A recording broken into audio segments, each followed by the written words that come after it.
I want to start off tonight by talking about my college roommate. Her name is Shelby.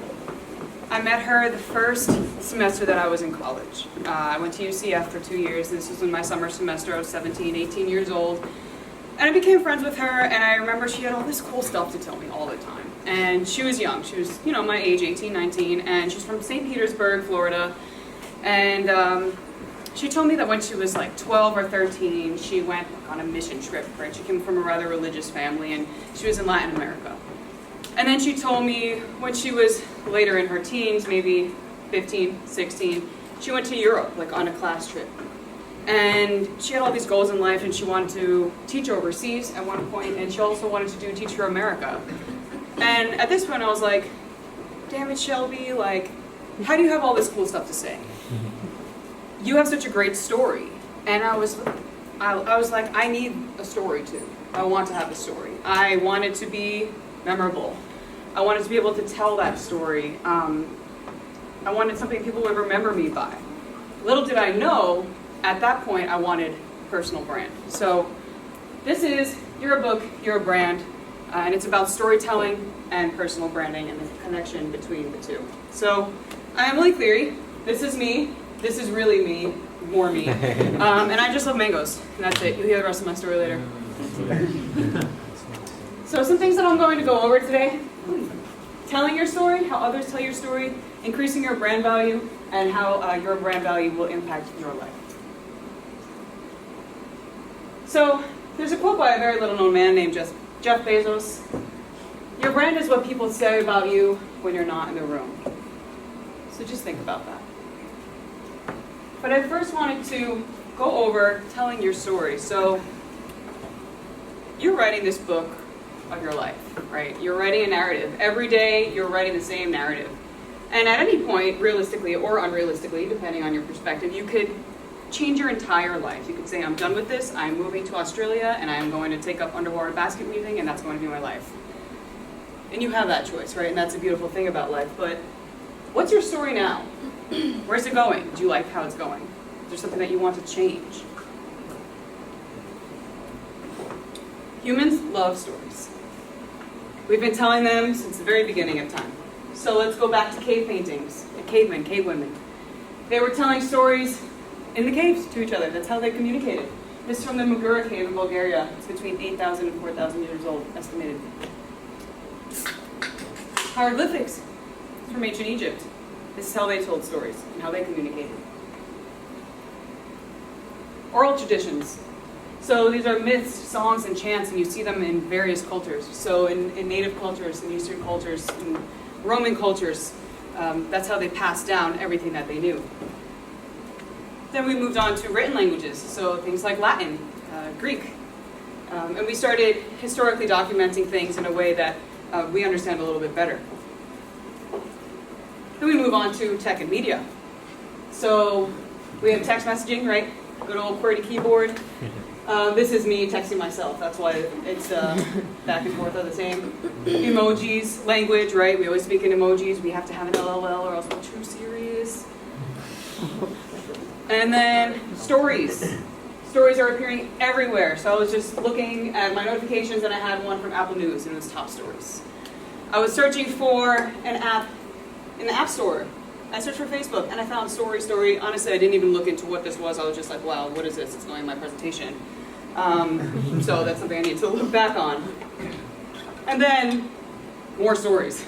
Staples in social media, right? So good old Snapchat. Started out with Snapchat. I don't even have Snapchat, but this might be a really old UI. I'm not sure. They started with stories, and then, Zuckerberg. Instagram and Facebook took over stories. I've never made a Facebook story, so maybe that's why it's looked like that.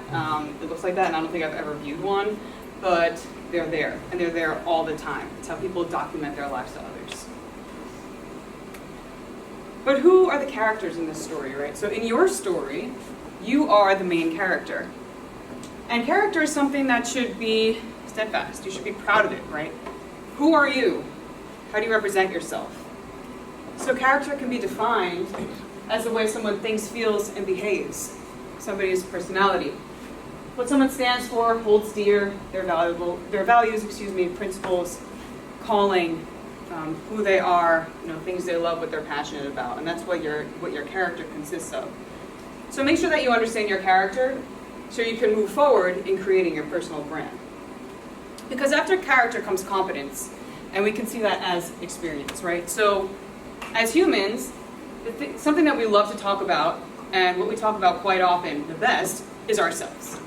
Because we are competent about our lives and about our own experiences. So after you create your character, you can move on to this step in storytelling. I'm going to tell you a little bit about some of my story. This is me. This is me in 2012. So I'm from New York. I grew up obese, basically, considered obese. And I was bullied, all of that, throughout all my school years. I was very much a minority where I went to school. I tried to lose weight many times. I would go to the gym and actually have a good workout compared to what I do now, because I work out normally, but then I would go home and eat flaming hot Cheetos, because what else would you do after you work out, right? And it never worked for me. So basically there was a catalyst that allowed me to transform this way. And it was related to something that I'm passionate about. So I'm also an artist, I'm a musician, a singer to be more specific, and it affected my passion. I won't get into the story, I don't want to go over time. Basically, I couldn't perform in the way that I knew I could, so that was what made me make a change. So this was in April, and this was sometime in 2013, but from April to December I had lost 75 to 80 pounds, and it was completely a mental shift, only a mental shift. The physical is just a byproduct, right? So it's all here, because I've been able to maintain it over time. And it's been 7 years now. And because I was able to do this, I was able to take that mentality and apply it to everything that I do, and to specifically my personal brand. Now I want to get into how others tell your story. There are 3 pillars of personal branding. After doing some research and thinking about it. So it is your character and your experience, right? That's storytelling. And then it's your reputation. What is reputation? Can anyone give me a quick guess, a quick thought on what reputation is? How people view you. What? How people view you. How people view you? Yeah? I don't know who said that. I'm trying to find. Okay, thank you. Yeah? Actually, how people view your track record? How people view your track record? Right. So it's sort of something in the public eye. So Jesse Malton basically continued from Jeff Bezos' quote about personal branding. He added, all you have in your life is your name and the reputation that you garner. And that's an easy way to bring us to what reputation is. And you're both completely correct. So it's how people conceive you and what people think of you and your personal brand. And this is the 3rd pillar of personal branding, and it's extremely, extremely valuable and important. And what goes into your reputation and telling your story, there's a lot of impression management. So impression management is a sociological concept. I have a master's of sociology. And this is something that I learned about and I really understood well. And it's the effort to control or influences other people's perceptions of you. So you can see this a lot on social media, right? On Instagram, you see people like, oh, I got this, I got that. And like maybe they're really struggling, and that's not really who they are. It could be a front, it could be a facade. But it's how you want people to understand you in your life. People only know what you decide to show. And also, you never get a second chance to make a first impression. Nobody really knows who said that. Oscar Wilde, some advertising agency was credited, so we're just going to go with that. So I want you to think about, how would people describe you when you're not in the room? How would people summarize you when referring you for a job or an opportunity? How would people remember your elevator pitch or just remember you in general? These are really important questions to think about when you are trying to define a personal brand or improve your personal brand. So I challenge you to research your reputation. It's really easy. Ask your friends, ask your family, ask people that you know what they think of you and what your reputation is to them, to understand how you're coming off to people and what you need to fix, and fill those gaps in the literature of your life, the narrative that you're writing.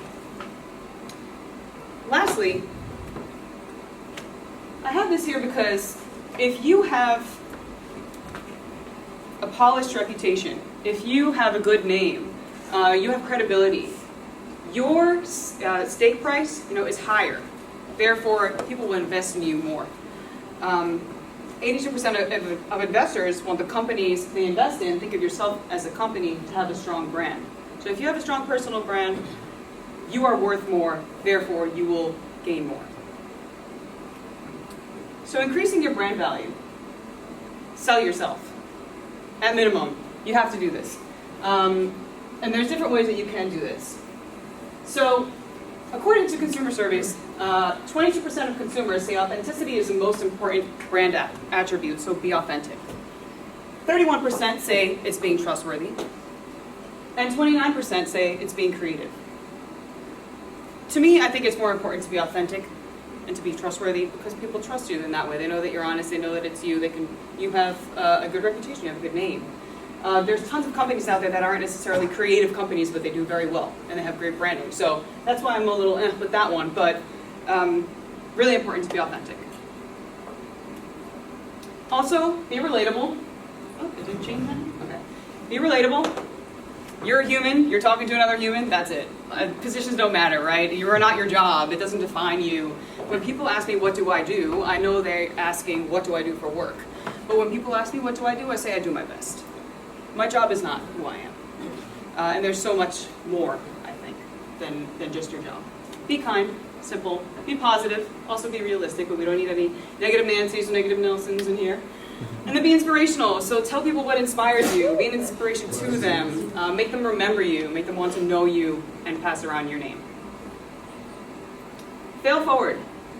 This is a concept I learned in UX design school. So this failing fast and failing forward means taking risks early on in your project or in your brand, whatever it is, not being afraid to fail, and then getting up and learning from that failure. Making everything a lesson and not being afraid to do so. We actually have tons of people on this chart who failed forward. Walt Disney, fired from a newspaper for not being creative enough. The Beatles probably got 1,000 no's before they got one yes, being in the music industry. Michael Jordan, kicked off the basketball team. Steve Jobs, kicked out of Apple. So you see how these people fail forward and they keep moving forward after they fail. Because they've let go of fear and they've become comfortable with being uncomfortable.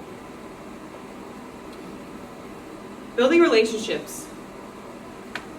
Peter Drucker, he said, more business decisions occur over lunch and dinner than any other time. Building relationships is so important. From your richest relationships, you will get the richest rewards.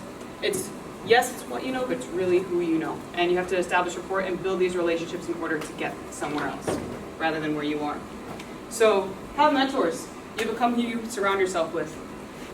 Build that rapport, because like I said, your richest resources are in your richest relationships.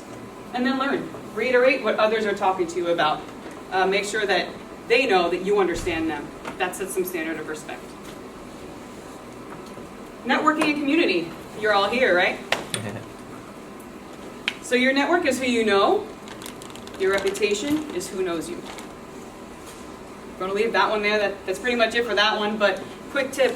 So whenever I do go to a networking event, talk to people, give out my card, get their LinkedIn, and whatever we talked about, whoever it is, say you and I talked, what's your name? Anthony and I talked, and we talked about Anthony's favorite color being red. And that means good color, man.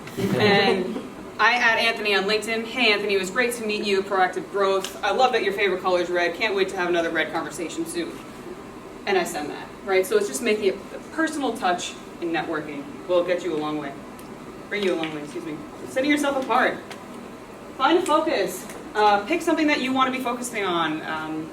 Something that helped me find a focus in life was actually watching a Facebook video. There we go again, Zuckerberg. And it was about some lady, and she was basically, on her deathbed in hospice, and she was asked, what do you regret in your life? And she said, I regret not spending more time doing the things I love. So I was like, bye law school, not doing that. I'm going to make an album instead. And that's helped me find my focus, right? I'm very catalyst, cold turkey kind of person. Have a presence, so make sure everybody knows who you are in the room. Introduce yourself. Like I said, we're just humans, right? We're all the same. Choose a color. So look into color psychology. Ask your friends, your family, what color they think of when they look at you, or when they think of you, what color do they think of? And then use that as your branding color, because 80% of people will recognize a brand because of their color. And then share your brilliance. Whatever you do well, share that. Write, speak.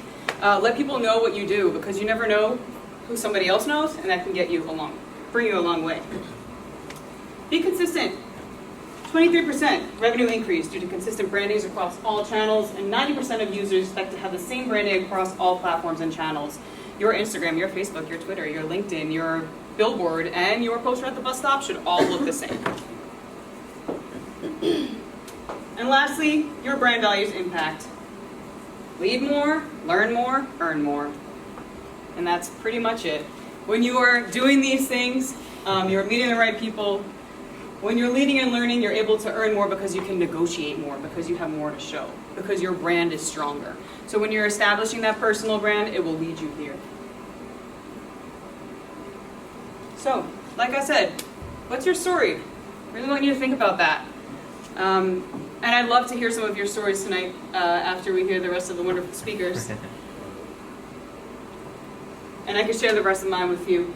But in any case, here's my contact information. Please be sure to stay in touch. And thank you very much for having me.